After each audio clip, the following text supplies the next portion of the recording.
Welcome to point blank. ఇవాల్టి point blank లో కేంద్ర మాజీ మంత్రి బీజేపీ నాయకురాలు పురంధేశ్వరి ఉన్నారు. పురంధేశ్వరి గారు నమస్కారం. ఎన్టీఆర్ కుమార్తె లేకపోతే మాజీ కేంద్ర మంత్రి పురంధేశ్వరి జిమాలజిస్ట్, ఎలా పిలిపించుకోవడానికి ఇష్టపడతారు? ప్రజలు ఏ విధంగా పిలిచినా ఇట్స్ యాక్సెప్టబుల్ టు మీ అండి. మా తండ్రి గారు పెట్టిన పేరు పురంధేశ్వరి. సో సహజంగా అయితే I would definitely like to be known as Purandeswari. But ఎవరు ఏ రకంగా నేను గుర్తించినా కూడా ఇట్స్ వెల్కమ్. రైట్. బీజేపీలో అలవాటు పడ్డారా? కొంచెం ఏమన్నా ఇబ్బందిగా ఉందా? లేదు, ఇబ్బంది లేదండి. యాజ్ లాంగ్ యాజ్ నేను నా రెస్పాన్సిబిలిటీ నేను చేసుకుంటా వెళ్తున్నప్పుడు పార్టీకి ఏదైతే ఒక లైన్ ఉంటుందో దాన్ని టూ చేసుకుంటా వెళ్తున్నప్పుడు డెఫినెట్గా డిఫికల్టీస్. బట్ రాష్ట్ర పార్టీ మిమ్మల్ని వాడుకుంటుందా, మిమ్మల్ని ఉపయోగించుకుంటుందా మీ అనుభవాన్ని, లేకపోతే మీరు పార్టీ కార్యక్రమాలకు దూరంగా ఉంటున్నారా? పార్టీ ఏ రకమైనటువంటి బాధ్యతలు అప్పగించినా కూడా వాటిని బాధ్యతాయుతంగా చేయటమే మన ముందున్నటువంటి ప్రధాన కర్తవ్యం. ఆ విధంగానే వెళ్తున్నామండి. బట్ ఐ థింక్ పార్టీ, ఒకవేళ రాష్ట్ర పార్టీ పురంధేశ్వరి అనుభవాన్ని సరిగ్గా ఉపయోగించుకోవట్లేదేమో అని అనిపిస్తోంది. లేదండి, భారతీయ జనతా పార్టీలో ఇతర పార్టీల్లో కంటే కూడా విభిన్నంగా ఉంటుంది. సహజంగా దాంట్లో ఒక హైరార్కీ ఉంటుంది, ఒక పద్ధతి ఉంటుంది. సో వాటిని ఫాలో అయ్యి వెళ్తున్నటువంటి సందర్భంలో బయట నుండి చూసే వాళ్ళకి అట్లా అనిపించవచ్చు, కానీ డెఫినెట్ గా ఏదైతే బాధ్యత పార్టీ పురంధేశ్వరి పెద్దగా పార్టీ కార్యాలయానికి వెళ్ళరు. అసలు ఆఫీస్ ఎక్కడుందో కూడా తెలుసా? విజయవాడలో వ్యక్తం చేస్తూ ఉంటారు. నవ్యాంగ ప్రత్యేకాంధ్ర స్థాపించబడిన తర్వాత విజయవాడలో మా హెడ్ ఆఫీస్ ఉందండి. ఖచ్చితంగా తెలుసు. పార్టీకి ఆఫీస్కి వెళ్తూ ఉంటాం, పార్టీ కార్యక్రమాల్లో కూడా పాల్గొంటుంది. కానీ బీజేపీకి రావడాన్ని ఏ రకంగా మీరు సమర్థించుకుంటారు పురంధేశ్వరి గారు? అంటే what is your logic behind that? ఎందుకంటే కాంగ్రెస్ మీరు విభేదించి బయటకు వచ్చిన కారణం విభజన అయితే కనుక అదే విభజనకి సపోర్ట్ చేసిన బీజేపీ, కాంగ్రెస్ ఎంత బాధ్యురాలో బీజేపీ కూడా అంతే బాధ్యత ఉంది. సో మీ ఎట్లాంటి లాజిక్ చెప్తారు మీరు సమర్థించుకోవడం? ఇది సమర్థించుకునే ప్రసక్తి లేదండి, అందరికీ తెలిసినటువంటి విషయమే. ఏ విధంగా ఆంధ్ర రాష్ట్రం విభజించబడిందో మనందరికీ తెలుసు. అదేవిధంగా కోస్తాంధ్రలో మేము 15 మంది ఎంపీలు ఉన్నటువంటి సందర్భంలో మా మనోభావాలకి ఎక్కువ ప్రాధాన్యత ఇవ్వకుండా, మమ్మల్ని కాన్ఫిడెన్స్ లోకి తీసుకోకుండా సడన్ గా మా మీదకి విభజన రుద్దటం అనేది మనోభావాలకి ఇబ్బంది కలిగించిన మీ అధినాయకత్వంతో ఎందుకు విభేదించలేకపోయారు? 10 నెలల ముందుగానే దాదాపుగా విభజన ఖాయం అని తెలిసిపోయినా చివరి దాకా పదవులు పట్టుకుని వేలాడడం కరెక్ట్ కదా? మీకు తెలుసు రిషి గారు, మీడియా వారందరికీ తెలుసు, నేను ఎప్పుడైతే విభజన అనే అంశం తెర మీదకి వచ్చిందో ఆనాడే నేను మినిస్ట్రీకి రిజైన్ చేయడం జరిగింది. వాళ్ళు యాక్సెప్ట్ చేయలేదు, నేను కొనసాగలేదు. నేను I did not go to the office. నేను ఎటువంటి ఆఫీస్ కి సంబంధించినటువంటి కార్యక్రమాలు దేంట్లో కూడా నేను పాల్గొనలేదు. రిజైన్ చేశాను. ఒక దశలో మీరు కానివ్వండి, అప్పట్లో ఉన్న కేంద్ర మంత్రి పరబాక లక్ష్మి కానివ్వండి, మీలాంటి వాళ్ళందరూ విభజన చేసేసినా పర్వాలేదు, ఏమీ పెద్ద జరిగిపోయేది ఉండదు అని చెప్పారని వార్త వచ్చాయి. కరెక్ట్ కదా? కరెక్ట్ కాదండి, మేము ఎప్పుడు అట్లా చెప్పలేదు. మీకు తెలుసు, నేను బహిరంగంగానే లేఖ రాసిన సోనియా గాంధీ గారితో ఏ రకంగా మీరు చేస్తున్నారో అది కరెక్ట్ కాదు.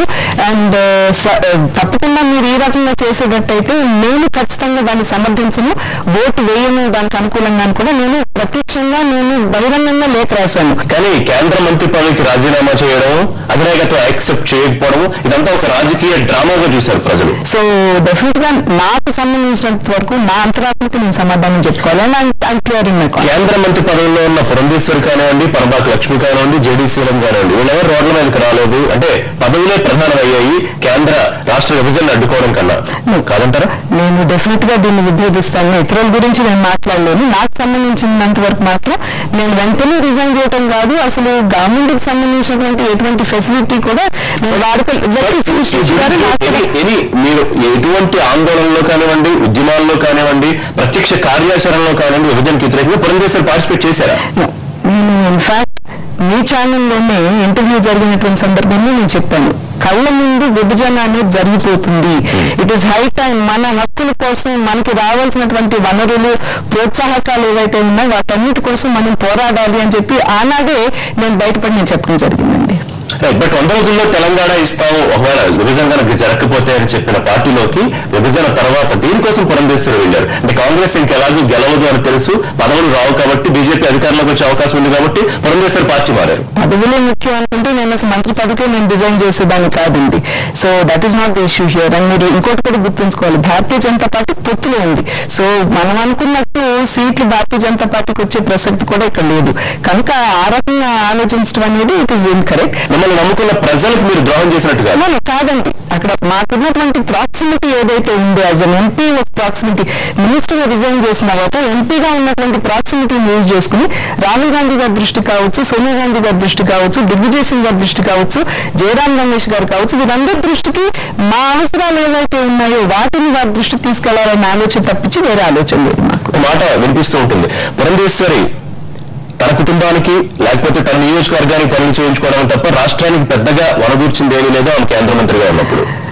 కుటుంబానికి ఎవరికి చేశాను మరి ప్రజలు లేకపోతే మీరు ఒకసారి చెప్తే బాగుంటుందండి, బికాజ్ అటువంటి సందర్భాలు లేవు. నియోజకవర్గం అంటారా నాకు బాధ్యత ఉంది. నన్ను ఎన్నుకున్నటువంటి నియోజకవర్గానికి న్యాయం చేయవలసినటువంటి నేను కేంద్ర మంత్రిగా రాష్ట్రానికి కూడా మేము అప్పుడు ఐఐటి తీసుకొచ్చిన ఇటువంటి school of planning and architecture ఇవన్నీ కూడా నేను చొరవ చూపించిన తర్వాత రావడం జరిగింది. రాజంపేట పురంధేశ్వరి గారు ఇష్టం లేకుండా పోటీ చేసిన స్థానం అది కరెక్టే కదా? ఇష్టం లేకుండా అని చెప్పడం కరెక్ట్ గా ఎక్కడికైనా సరే I was ready to contest అలాగే నేను చెప్తాను. బిఫోర్ దాట్ మీరు పార్టీ మారక ముందు వై యూ ఫైట్ అబౌట్ మీరు కానీ సుబ్రహ్మరెడ్డి గారు కానీ వైజాగ్ స్థానం కోసం బహిరంగంగా అది నాదే లేదు ఆ ప్లేస్ నాదే అని చెప్పుకున్న సందర్భాల్లోనా? ప్రజలు నన్ను ఆశీర్వదించే వరకు నేను ఇక్కడ ఉంటాను. Because I have right.